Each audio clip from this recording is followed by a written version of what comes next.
अब बिना तार के सप्लाई होगी बिजली घरों में। सुनकर इम्पॉसिबल लग रहा होगा दोस्तों, लेकिन ये अब एक नहीं बल्कि कई तरीकों से पॉसिबल है। सोचिए, जब आप सुबह सोकर उठें और बाहर जाएं तो आपकी आंखों के सामने कोई बिजली का खंभा ना हो, कोई तार ना हो, कितना अच्छा व्यू दिखाई देगा ना बिना तारों के।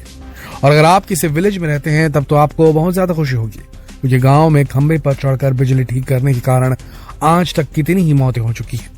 अगर बिना खंभों और तारों के हमारे घरों तक बिजली पहुंचे तो उससे बेहतर शायद कुछ और हो ही नहीं सकता। एक समय था जब निकोला टेस्ला ने लोगों को वायरलेस इलेक्ट्रिसिटी का तरीका सुझाया था, लोगों को इंट्रोड्यूस कराया था फ्यूचर से। उस समय लोगों को ये किसी साइंस फिक्शन मूवी का एक कॉन्सेप्ट सा लगता था, लेकिन वो उस समय कितने सही थे, यह एहसास वैज्ञानिकों को 20वीं सदी के अंत में जाकर हुआ। आज वाकई में बिना तारों के सोलर एनर्जी से बिजली को लोगों के घरों तक पहुंचाया जाएगा, वो भी सीधा स्पेस से। ये कैसे होगा, चलिए आपको बताते हैं। दोस्तों, शायद आप में से कुछ लोगों को इस बात की जानकारी नहीं होगी। आज के समय में ऑलरेडी वाईफाई से फोन चार्ज किया जा सकता है और ऐसे कई डिवाइस चार्ज किए जा सकते हैं जिन्हें कम पावर की जरूरत होती है। वाईफाई को बिजली में बदलने के लिए रेक्टीना नाम के खास तरह के एंटीना का इस्तेमाल किया जाता है। ये एसी इलेक्ट्रोमैग्नेटिक किरणों को रिसीव करता है, जिसमें वाईफाई किरणें भी शामिल है। ये रेक्टीना 2 डायमेंशनल सेमीकंडक्टर से जुड़ा होता है। जैसे ही एसी इलेक्ट्रोमैग्नेटिक रेज इस सेमीकंडक्टर से होकर गुजरती है, वो डीसी इलेक्ट्रिसिटी में कन्वर्ट हो जाती है और इस इलेक्ट्रिसिटी से किसी भी फ्लेक्सिबल डिवाइस की बैटरी चार्ज हो सकती है। वायरलेस चार्जिंग के लिए ये प्रोडक्ट कुछ देशों की मार्केट में भी अवेलेबल है, जिन्हें इलेक्ट्रोमैग्नेटिक इंडक्शन बोला जाता है। इस चार्जिंग पैड में कॉइल्ड वायर होती है जो इलेक्ट्रिक करंट को मैग्नेटिक फील्ड में बदल देती है।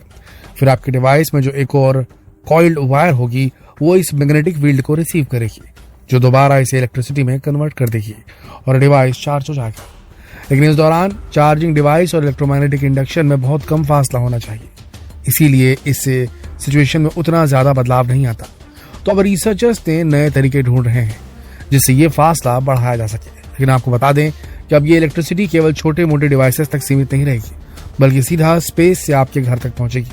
ना कोई तार, ना कोई खंबा, ना ही कोई ट्रांसफार्मर, सब कुछ बदल जाएगा। ये कोई सपना नहीं है, ना ही कोई इम्पॉसिबल एक्सपेरिमेंट है, बल्कि ये आने वाले समय की रियलिटी है। कई रिसर्चर्स और कई कंपनियां अब काम कर रही हैं ताकि वाईफाई जैसे रेडियो फ्रीक्वेंसी सिग्नल्स को इसी सेम काम को करने के लिए इस्तेमाल में लाया जा सके, जैसा मोबाइल चार्ज करने के लिए किया जा रहा है। लेकिन बड़े एरियाज के लिए ऐसा करना बहुत मुश्किल काम होगा और इसमें बहुत सारे चैलेंजेस फेस करने पड़ सकते हैं। वाईफाई से ऐसे मैग्नेटिक फील्ड क्रिएट करना और उसे इलेक्ट्रिसिटी में बदलना छोटे डिवाइसेस के लिए तो सफल तरीका है, मगर जब बात पूरे घर के लिए इलेक्ट्रिसिटी प्रोवाइड करने का हो तो इसमें काफी प्रॉब्लम सामने आ सकती है। और बात जब पूरे शहर और पूरे देश को रोशन करने की होगी तब परेशानियां भी बहुत ज्यादा कॉम्प्लेक्स और महंगी हो जाएंगी, कॉस्ट बढ़ जाएगा। दोस्तों, अभी जो इलेक्ट्रोमैग्नेटिक वाईफाई राउटर्स मौजूद हैं जिन्हें आज हम अपने घरों में इस्तेमाल करते हैं फोन के चार्जिंग के लिए, वो ज्यादा इलेक्ट्रिसिटी नहीं बना सकते। 5 गीगाहर्ट्ज की फ्रीक्वेंसी पर 1 वॉट इलेक्ट्रिसिटी मिल सकती है, जिससे सिर्फ लो पावर डिवाइसेस ही चार्ज हो सकते हैं। 1 वॉट इलेक्ट्रिसिटी से पूरा शहर या पूरा देश तो छोड़िए, एक कमरे की इलेक्ट्रिसिटी नीड भी पूरी नहीं की जा सकती, क्योंकि आज सब कुछ इलेक्ट्रिसिटी से ही चलता है। और साथ ही इस टेक्नोलॉजी के लिए अलग से रेडियो फ्रीक्वेंसी ट्रांसमीटर्स भी इंस्टॉल करने होंगे, और जिन डिवाइसेस को ऐसी इलेक्ट्रिसिटी के जरिए काम में लाना है उनमें भी रेक्टीना या और कोई रेक्टिफाइंग एंटेना इंस्टॉल करना पड़ेगा, क्योंकि इस टेक्नोलॉजी में किसी एक रेक्टीना से तो बात नहीं बनने वाली। अब साथ ही ये भी परेशानी आ जाएगी कि पहले ट्रांसमीटर्स इंस्टॉल करें या कोई रेक्टिफाइंग एंटीना, और उसके साथ ही डिस्टेंस का भी काफी इशू होने वाला है। ट्रांसमीटर्स जितने दूर होंगे उतनी ही कम इलेक्ट्रिसिटी मिल पाएगी। दोस्तों, अभी तो इलेक्ट्रोमैग्नेटिक इंडक्शन से भी डिवाइसेस को चार्ज करने के लिए बहुत कम डिस्टेंस होना जरूरी है।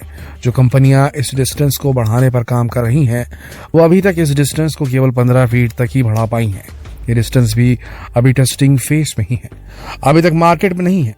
तो जब बात पूरे शहर तक इलेक्ट्रिसिटी पहुंचाने की आएगी तब डिस्टेंस की समस्या एक बड़ी समस्या बनकर सामने खड़ी हो जाएगी।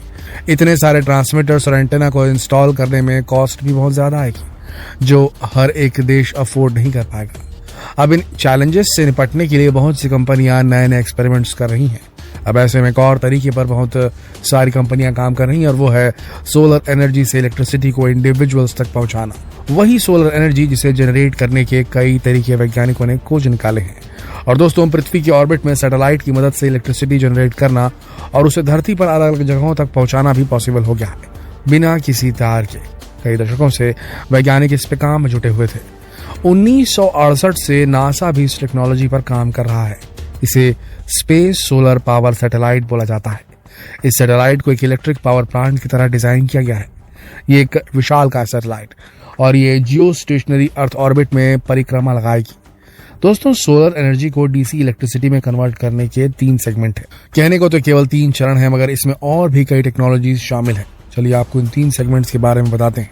पहले तो सोलर एनर्जी को कलेक्ट करने के लिए फोटोवोल्टाइक सेल्स या सोलर थर्मल टरबाइन का इस्तेमाल करना पड़ेगा एक सोलर कलेक्टर के रूप में।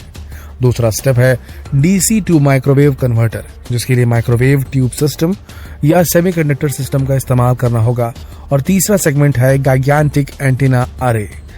230 तक ये space solar power satellite release की जा सकेगी, ऐसा अनुमान है। फिर उसके कुछ साल बाद हर कोई वायरलेस इलेक्ट्रिसिटी का इस्तेमाल कर पाएगा। ऐसे सोलर अरेज जो एक सैटेलाइट से अटैच होंगे वो स्पेस में 1.6 गीगावाट इलेक्ट्रिसिटी जनरेट कर सकेंगे और अर्थ पर 1 गीगावाट ट्रांसमीटर एंटीना अरे के 1 किलोमीटर के दायरे में इलेक्ट्रिसिटी का इस्तेमाल किया जाना अभी पॉसिबल है। इसके आगे सबसे बड़ी समस्या है लार्ज ट्रांसमीटर्स और लार्ज रिसीविंग इक्विपमेंट्स, मगर जल्द ही उसका कोई ना कोई सोल्यूशन भी निकाल लिया जाएगा। वैसे पृथ्वी तक तो ये बिजली पहुंच गई, पर घर तक कैसे पहुंचेगी वो भी आपको बताते हैं, वो भी बिना वायर के। जब मेन ग्रिड स्टेशन यानी एमजीएस में लगे एंटेना तक माइक्रोवेव सिग्नल ट्रांसमिट हो जाएंगे, उसके बाद इन वेव्स को ट्रांसमिट किया जाएगा बेस ग्रिड स्टेशन तक। यहाँ रेक्टिना माइक्रोवेव्स को डीसी इलेक्ट्रिसिटी में बदल देंगे। हर घर में एनर्जी रिसीवर बॉक्स या एनर्जी राउटर्स लगाए जाएंगे और वहां तक ऐसे इलेक्ट्रिसिटी पहुंचाई जाएगी जैसे आज इंटरनेट पहुंचाया जाता है।